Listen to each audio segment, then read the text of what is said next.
Hi, and welcome everybody to another edition of the Winner's Circle Sports Betting Podcast right here on the Winner's Circle Sports Betting channel. Real rarity today as I'm flying solo.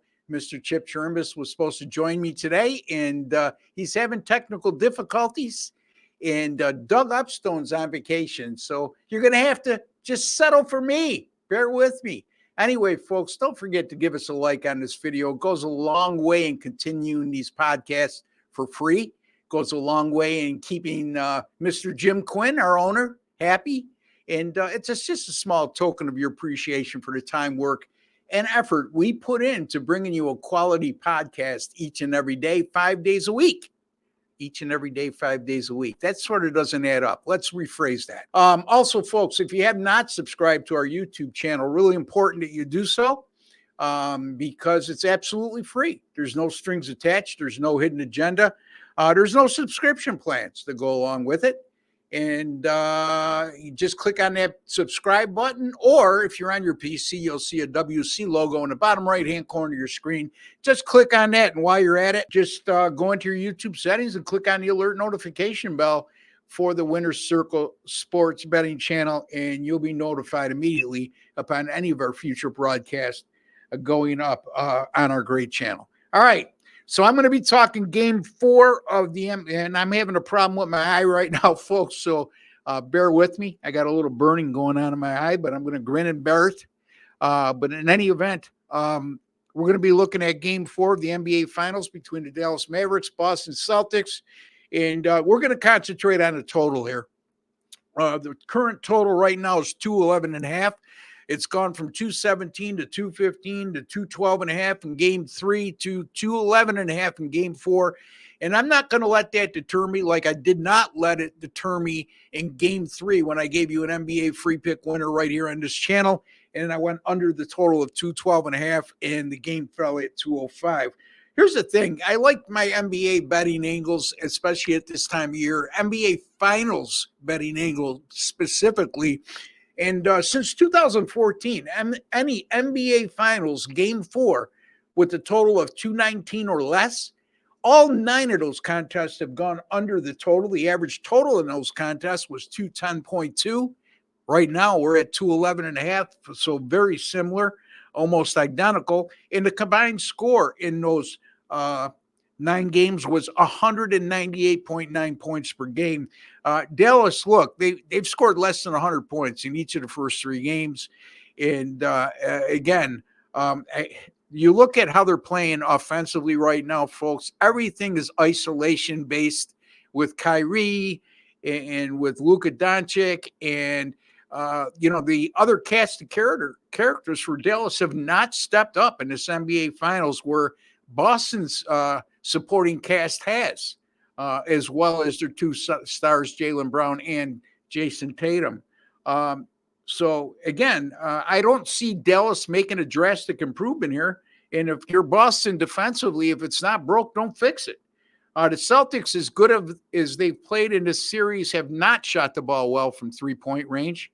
And they're but on the other hand, too, they're up 3-0, but they have only scored 107 points or less in all 3 games. It's not like they're tearing it up offensively, and that leads me to this. The pace of these games. The first 3 games have averaged 164 field goal attempts per game. That's 82 per team. By NBA standards, that's extremely low. Now, you could overcompensate when you're looking at a total this low, and it is this low, 211.5 by modern day NBA standards is low. You could overcompensate for that by simply getting to the free throw line a lot, but neither of these teams are doing so. As a matter of fact, in the first 3 games of this series, there's only been a combined 34 free throw attempts per game. That's averages 17 per contest. Again, that's extremely low by NBA standards. 2 things there. Both teams are playing disciplined defense. The other thing is the referees are letting them play. So a lot of things point toward another low-scoring game here. And I'm not one of those guys that if I have a 3 and a 4 and a 6 and a 7, and it's the river card that I'm going to stay in when there's three other participants still playing because I think I'm due to get the river card. And I'm not, and you may say, well, this series is due to go over at some point. Both teams are due to shoot better at some point. But let me remind you, Boston Celtics and Dallas Mavericks, Boston's been one of the better defensive teams all season long. That's continued throughout the playoffs. The Dallas Mavericks, if you look at from the three-quarter pole of the regular season on and into the playoffs, it's also been one of the better defensive teams in all the NBA. And when you look at the pace of play, like I alluded to earlier, it's we're looking at a slower tempo. And look, if they haven't sped up the tempo in the first three games of the series, I don't know what would lead one to believe all of a sudden both teams are going to get over 90 field goal attempts in game 4. So I'm going to go under the total here. I'm going to go Boston Celtics and the Dallas Mavericks to go under the total of 211.5 in game 4. Don't forget, folks, you can find me over at gamblersworld.net. And me and 9 other great handicappers at the site, including the guy who just joined us, Mr. Chip Chirimbes, who was having technical difficulties. And I have technical difficulties every day in the course of life, but I somehow overcome those when I get on the show. But in any event, Chipper, how are you? Not bad at all, Ross. I'm sorry about the delay. Circumstances beyond my control. Baseball's been wonderful. Hit another 2 sides yesterday. That's 5-0 the last 2 days. And you know, Ross, it's streaky. Baseball, handicapping, I don't know. It just always seems to be the way. I couldn't buy a winner on the weekend in baseball, and now I'm flourishing. So I'm looking forward to what we're going down now. We have this big game tonight not tonight, but Friday night between Boston and Dallas. I don't know how big it actually is. I mean, what do they say the chances of Dallas coming back are 0 and then 167 tries already, I think, in the finals? Yeah. Well, it's really, actually 0 and 167 in the NBA playoffs overall. Because I think maybe this might be the time or the side for the Dallas Mavericks because there's no pressure on them. I mean, they can go in and they can win here and know they're going to get blown out in Boston or get beat anyway, regardless. They're not going to come back from this. You only had 2 players of substance in yesterday's our Wednesday night's contest. And Doncic went out. He went out early, got fouled out. And, Irving had his game. We've been waiting for him to have it, but it was in a losing cause. They got buried easily. I mean, Boston just hit all those 3-pointers. Yeah, Chip, I was saying before you came on air that the difference in this series, as I see it so far, is the fact that you look at Boston and the ball doesn't touch the floor very often offensively. They move the ball briskly. They're adept at finding the open guy. They expose defensive weaknesses, and everything seems to be one-on-one isolation with Dallas, all centered around Luka Doncic and Kyrie Irving. And secondly, the Boston supporting cast beyond Jason Tatum and Jaylen Brown as compared to the Dallas supporting cast beyond Kyrie and Luka Doncic. Boston's supporting cast has far outplayed them in this series in that regard. And Ross, 5 will always beat 2. And, basketball is such a team game. And you just said the key about the ball not hitting the floor. I mean, we had the Lakers in the finals a couple of years ago, and it's all isolation. Somebody gets the ball, and it really – I don't like that game at all. The Celtics are showing you what basketball is supposed to be like. And like you said, defensively, they gave up 89, 98, 96, I think it was, or 99 and 98. And they've been very consistent, Ross, on the offensive end, scoring 106, 105, 107. So they're really tough. They're balanced. And, we were waiting for Jason Tatum to have his big game. And he did.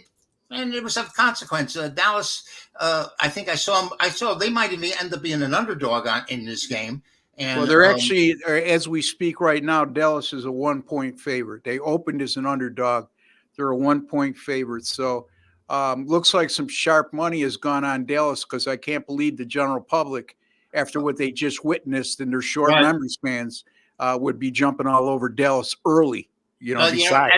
As my dearly departed friend Larry Ness used to say, he has to have Dallas this game because he could only lose once. And if he takes Boston and Dallas wins, he's got another game to handicap. But he was always looking for the season to end. I am not looking for that.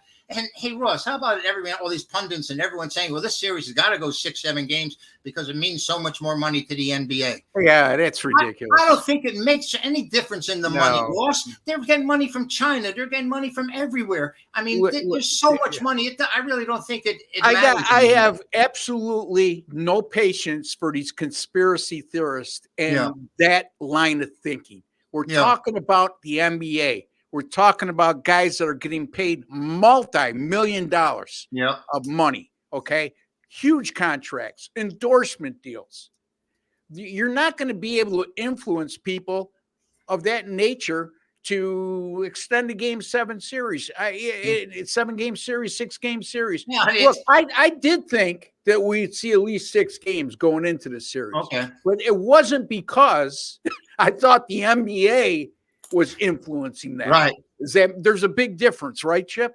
Yeah, absolutely. And, talk about influencing games and say having integrity here, shall we say. How about what's going on in the NFL and now in Major League Baseball? Ross, what did they think was going to happen when you have teams supporting sports books, offshore places? I mean, they got advertising in the outfield, and they got broadcasters doing it between innings. And these guys are so exposed to it.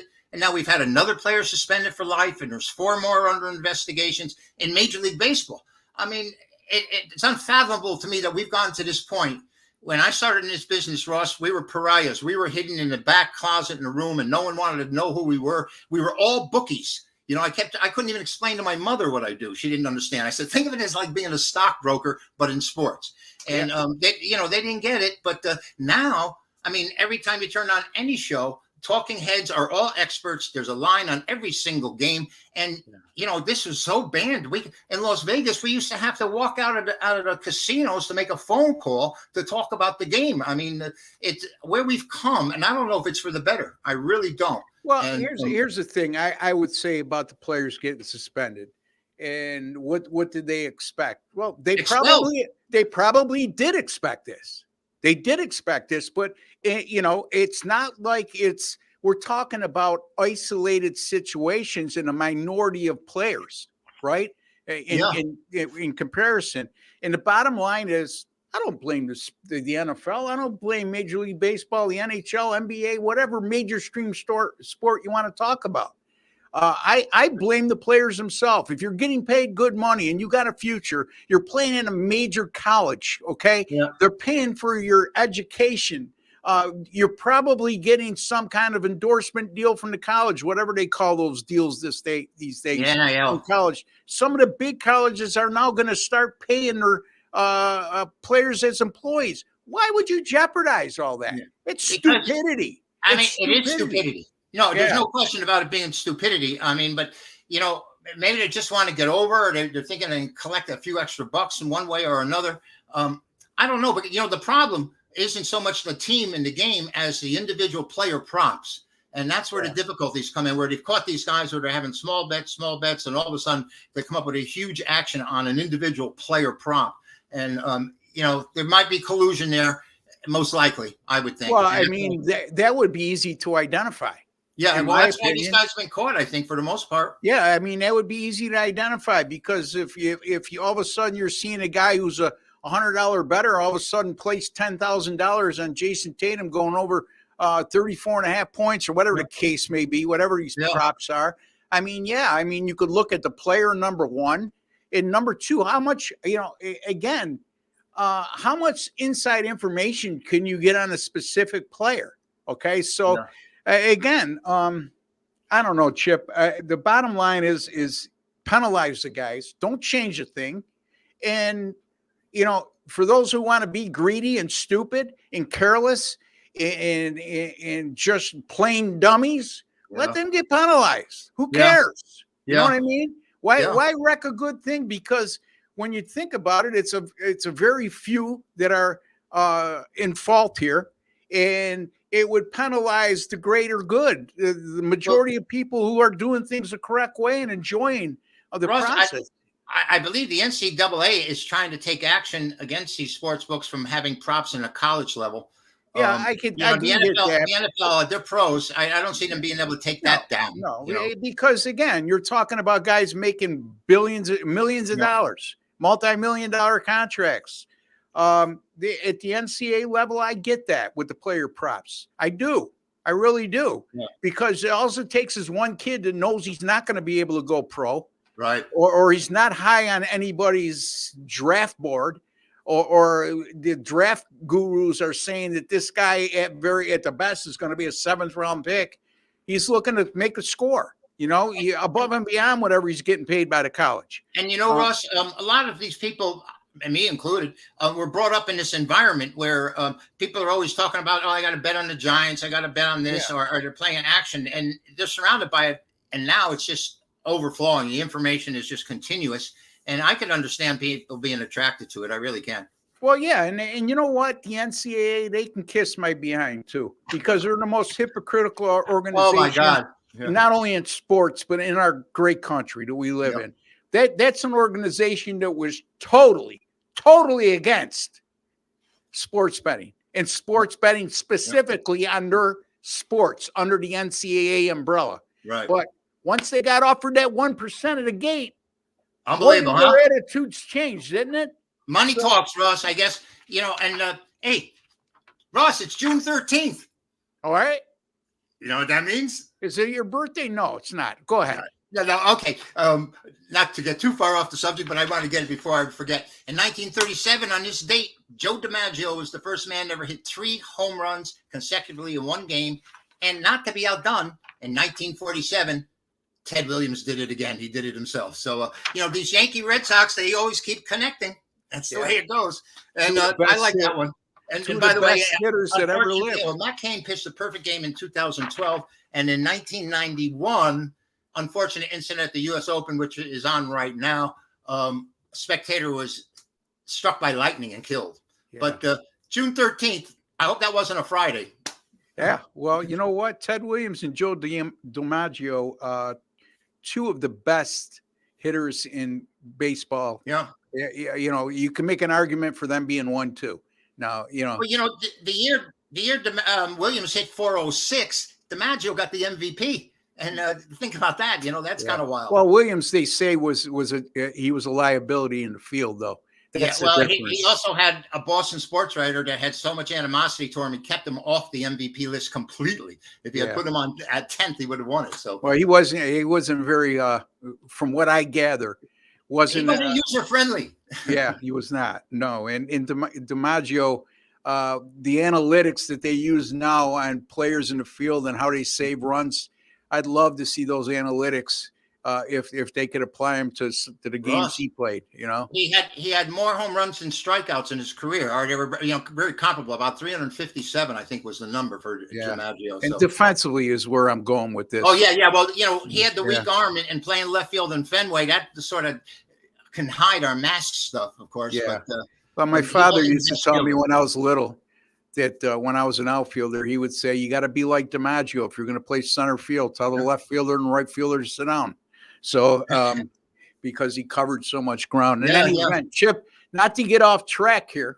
Yes, so sir. We still haven't got your pick. You gave us an analysis. Oh, no, I said I thought Dallas had a good chance to win this game because it means nothing really in the long run. I think this is the perfect time for Kyrie Irving to show how great he is. Okay, I missed that. It's meaningless. And not that he hasn't been key. He has been factors in NBA championships. We know. Yeah, I mean, again, you're looking at the last game.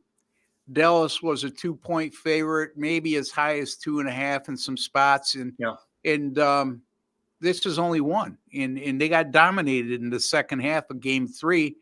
And with the history of teams not coming back from a 3-0, plus the fact that, again, like I said, Chip, for Dallas to open up as a 1-point dog and go to a 1-point favorite, being down 3-0, and the last thing the general public remembers is watching Boston just annihilate them in the second half and dominate them completely. It leads me to believe there's a lot of sharp money going on Dallas in this game. And go ahead. Well, I was going to say, in game 3, I had Boston as a best bet in game 3. And my thinking about that was that who's not going to take Dallas coming home 0-2? If Dallas doesn't win here, the series is virtually over, right? And I just thought it was too easy or too inviting, shall I say, to take the Mavericks at home, and that's why I ended up on Boston last time out. Well, Here, what I did is I took and I've had a great NBA postseason. Not only this year, the last 2 years, I had Dallas +2 in the first half, and they were up 51-50 because I just figured, if you don't come out strong in the first half at home, down 2-0, but again, I didn't cash, and the reason why I didn't use the money line chip on that, and I should have read into this was. Usually I'd go to money line on a -2. You too, right? They had it at -155, -160 in the first half. Wow. Which I said, you know what? Okay, either I'm going to lose, and the chances of me being up by just 1.5 are slim. I'm not going to lay the number. I would have won. But Russ, you don't think Dallas is just happy to have made it to the finals? I mean, after I don't think so. After the season they had last year, when they were barely 500. If they were that, I don't think they even made the playoffs. I don't think so, because your two main players, Luka has not won an NBA championship, and Kyrie Irving has been there and done that. So I think I gotta believe those are the two leaders above and beyond just the performance on the floor. And I can't believe that they would allow their teammates to have that mindset. I think what the problem is what I said, Chip, is I believe Dallas's supporting cast has not performed like they did in the first three series. And I think that they're standing around and watching too much when Kyrie and Luka has the ball, And Ross, Boston has been the best team day in and day out for the entire season. And they had a really good, not as good a point spread record as the Mavericks, but they had a great point spread record for a team that was only an underdog, I think, twice the entire season. I mean, they did fairly well. You made money if you bet the Celtics this year. You can make a case, and this goes to this isolation stuff that we just talked about. Dallas playing too much isolation basketball. Kyrie and Luka, when they get the ball, they're holding it for 10 seconds and trying to do something themselves, and then try to find an open man at the end of a shot clock, and where Boston's moving the ball continually. And I think who gave Boston the toughest time, even though Boston swept them, was Indiana. You look at the closeness of those games against Indiana, a lot had to do with, even though they were missing Tyrese Halliburton, was Indiana, like I've said on numerous occasions throughout the course of the year, they're the most entertaining team to watch. Why? Because the ball barely hits the floor. They move the ball very good. And that's how you give a really good defensive team like Boston problems. And they did. And you look at how close 3 of those 4 games were. I just never got the feeling in any 4 of these games when it got into the fourth quarter that Dallas had a chance of winning them. Russ, during the playoffs, except for Milwaukee, the injured teams really gave us great efforts. The Knicks, the Pacers, I mean, they really extended the series and made the games they lost were still battles, and they covered most of them as an underdog that got over in the number. And so, other than Milwaukee, these teams that are battered and beat up they come as professionals to play. And I really have to say, I'm kind of proud of the NBA, this playoffs, what has happened with that. I mean, Indiana was undermanned. The Knicks were undermanned. Milwaukee, of course, was just blown out with their talent. And Boston survived, and they were healthy, and they were the best. And you know what? A lot of people like Dallas going into the series. A couple guys on this channel also just kept going on and on how Boston's underrated. And, they wouldn't be on this channel if I didn't respect their opinion, but I didn't agree with them. It's just, I think that, wait till they play somebody in the West, and see how they fare against a team from the West. Well, we had Oklahoma City, that had the inexperience, and they had a great season. And when it came down, and they made some mind-blowing errors in their the series, and they showed their youth. And the youth, I think, hurt them, and they're probably going to be up and comer. I would think, and they're going to probably get a lot of action next year because they snuck up on people this year. Yeah, and there's a reason why Dallas was a number 5 seed too. I mean, it was the Western Conference, but anyway, I mean, give them credit; they're here. Yeah, but, I understand. I just I never anticipated them winning it all. When I got to the finals from the 5th spot, they were a lot lower in the first half of the season, Ross, and they really played well the second half and the last third. And that's the veteran quality of that team, I think, where they know at the beginning, let's just get through it, and then now we've made our push, and they made it to the finals. Bottom line is when you have 2 stars the way they have right now, and there's not a lot of pressure on the supporting cast. It takes on a whole new meaning when you get in this situation against an elite defensive team like Boston and in a high pressure situation like the NBA Finals. And I think that has a lot to do with what their supporting cast, who did not have NBA Finals experience compared to a lot of the supporting cast with Boston, who was with them 2 years ago when they lost in the finals. So anyway, Chip, tell the folks a little bit about what you may have going on at gamblersworld.net this coming weekend. I know you said you're on a nice roll in Major League Baseball, and also the fact that, we got at least one more game, and that's tomorrow night in the NBA. Well, we end up with 26-10 with the NBA Megabucks in the playoffs. Not a bad run at all, over 72%. But now baseball's picking up. Swept the board 2 days ago, and yesterday was 2-0 with our sides. So we're 5-0 the last 2 days with sides. And now might be the time to get in, Ross, because like I said, baseball is just a game of streaks, and had a terrible Saturday and Sunday, and now it looks like we're off to the races. So log on, follow Buy Links. We've got a Megabuck winner almost every day in Major League Baseball, and we're turning a profit right now. So looking forward to the rest of the season. Chip Chirimbes over at gamblersworld.net, folks. Not only could you, when you buy his selections, are you putting yourself in a grand position to win from a guy who's shown he wins consistently over the last 40 years in this industry, but you also get our guarantee with Chip selections. If you don't win on a single game or multi-game daily package or one of his subscription plans of 3, 7, or 30 days, you're going to get your account credited the exact amount which you paid for your purchase. And we do that because guys like Chip, we know that if he had a bad string, that sooner or later he's going to turn it around, and over the long haul, he's going to make you money. So Ross, if you want to, don't we win every day?